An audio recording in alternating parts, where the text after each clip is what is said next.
Hi there. This is actually my third attempt at making this video because I've had a whole number of interruptions, phone calls coming in and then stopping the video in mid recording. So let's hope that the third time is lucky here. I have spoken previously about the psychological importance of maintaining a structure to under times of great stress and pressure to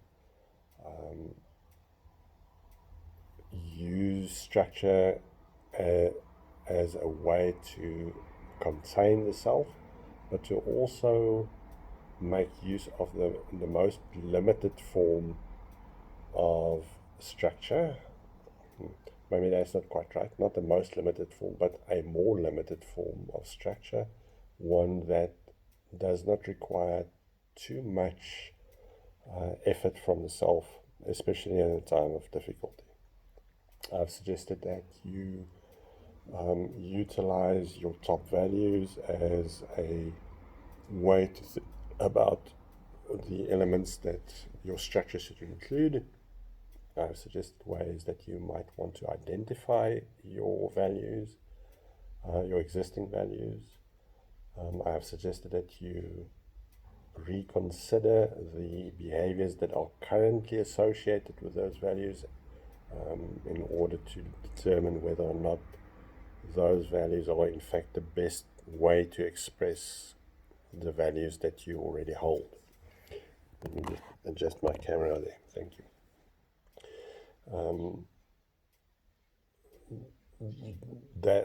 So those ideas were around existing values, but of course one may also want to have aspirational values, things that are not expressed in your lives right now.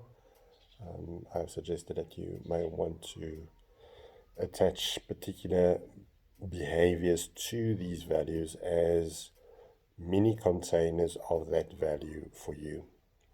Not only containers, but also expressions, so that in your day-to-day structure, in a time of crisis, you get to practice those things that you experience as valuable for you. And therefore, it should also hold an emotional gratification. Okay, today's topic is on the formation and or the uses of habit.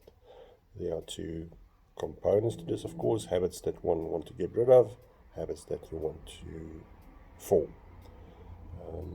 I recently had a question about the idea that it takes 21 days to form a habit, and the answer to that would be yes and no. In some cases, and trauma is unfortunately one of those cases, you may have what we call a one-trial learning, where behavior changes according to a single event that was experienced that had a high intensity. And one could then say that a new habit was formed based on learning, but this is not exactly the kind of learning that I suspect that you would have in mind watching this video. In general, I would say that the more complex the concept is that you're trying to develop as a habit, the longer it will take. So something like compassion, which has multiple facets and that will probably require multiple angles of approach, is likely, I think, to take a long time to develop. Something more straightforward, like developing something like a breathing technique or using a breathing technique, is likely to be a little bit more easy to regulate and to install.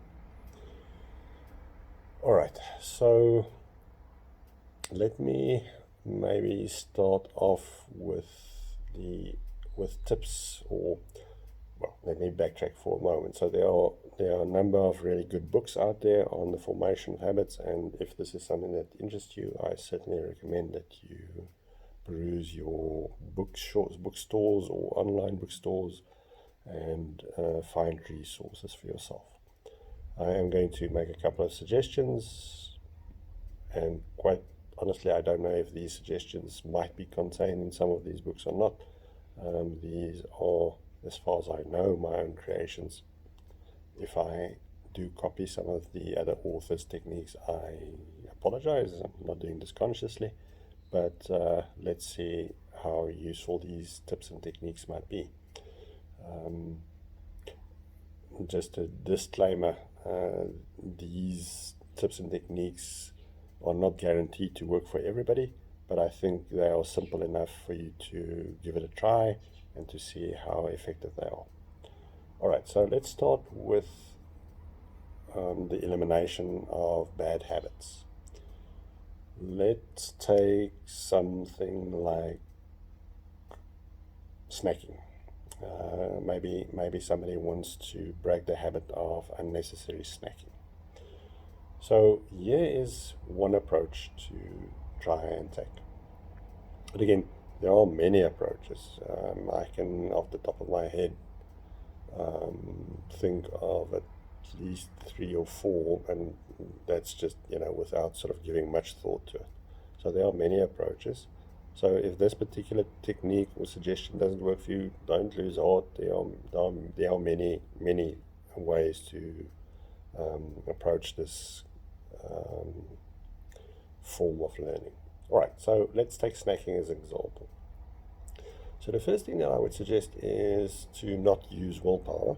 Again, willpower, whether it is for the formation of new habits or elimination of existing habits, has a very poor track record in research as a means of developing useful habits.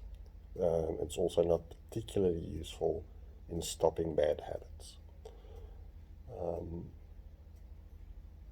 All right. I seem to struggle to get to the example that I want to use. Okay, so snacking. So the first thing I would suggest is that you first of all decide not to go cold turkey.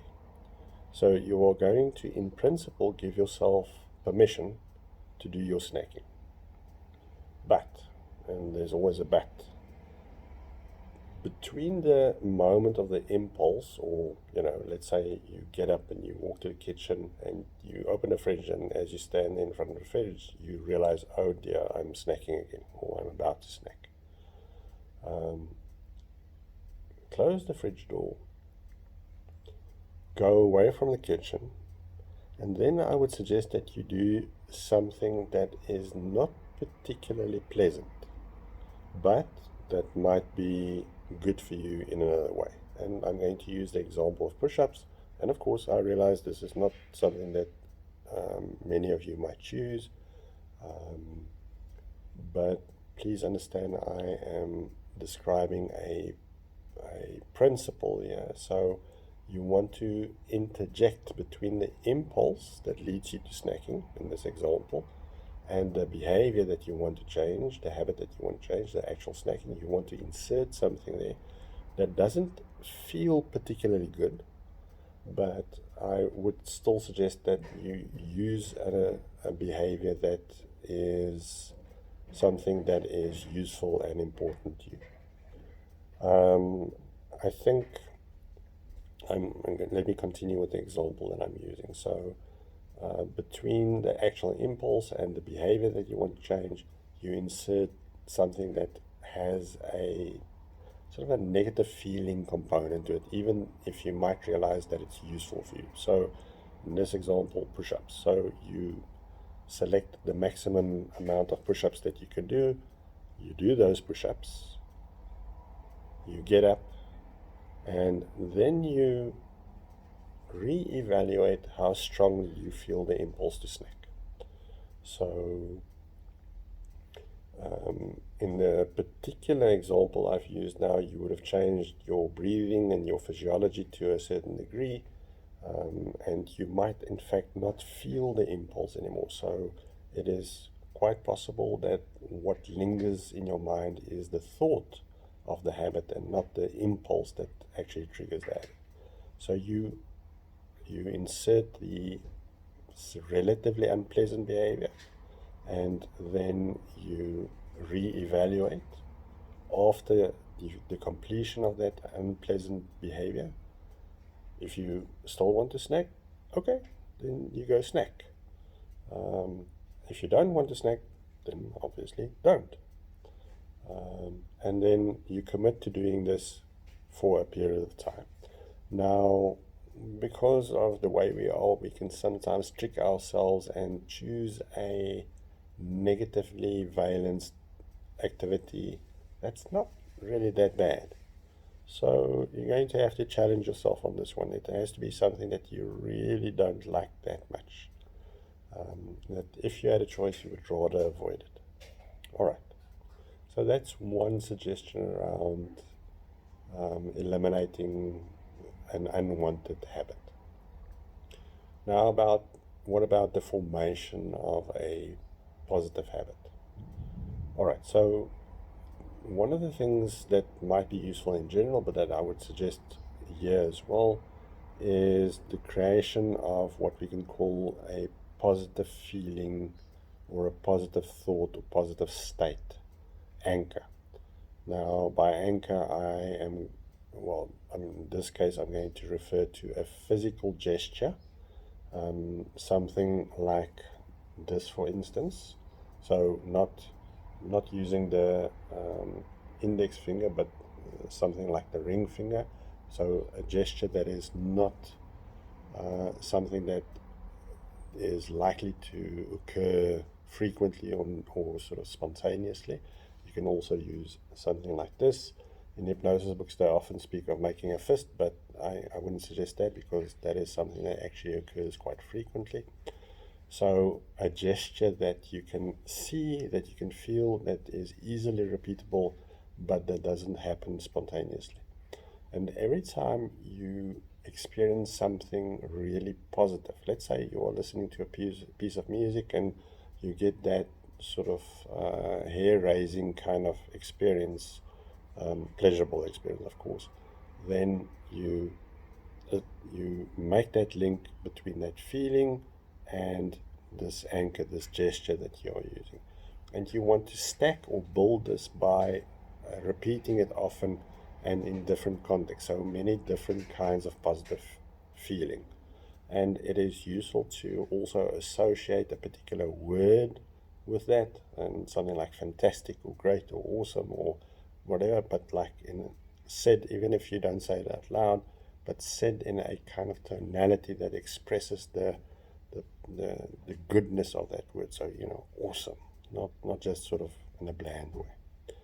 All right, so we have the positive anchor. Let's get to the particular habit. Let's say you want to develop a new habit. I think one of the things I have heard about that I think makes a lot of sense is to piggyback it on an existing behavior. So I'll use something from my own life as an example. So usually the first thing I do in the morning after I've woken up is to go downstairs and to make a glass of water with a bit of sea salt and lemon juice, and to drink that before I have anything else. Now, one of the things that I'm also trying to do is to create broccoli sprouts for home consumption, and I have associated the first action, going downstairs to make the water, with the second action, which is to water and rinse the broccoli sprout seeds, so that they can grow and become edible. So I use the first activity as a link. It already exists. I don't have to learn that. So I just add something onto that. All right. So whatever the new habit is, see where it fits into your life and try to tag it onto an existing habit.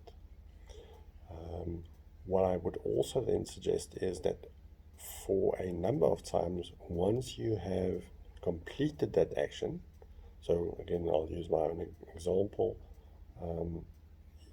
So after I've done the rinsing of the broccoli sprout seeds, I might want to use the anchor and sort of go awesome or great, something to that effect, where you actually then Give yourself a very small, non-material reward for having completed that action. All right. I will hopefully speak a little bit more on habits in videos to come, because I think these are very useful ways to springboard into a new way of thinking and feeling. I will make further suggestions, making it a little bit more complex, but I hope that these suggestions were useful to you, and I hope that they help you develop not only habits but value sets that contribute to your own sense of resilience. If you have found this useful, please consider following me on YouTube, subscribing to my channel, and also if this is useful to you, maybe you'd like to suggest it to other people as well. Thank you for your time. I will speak to you soon. Bye bye.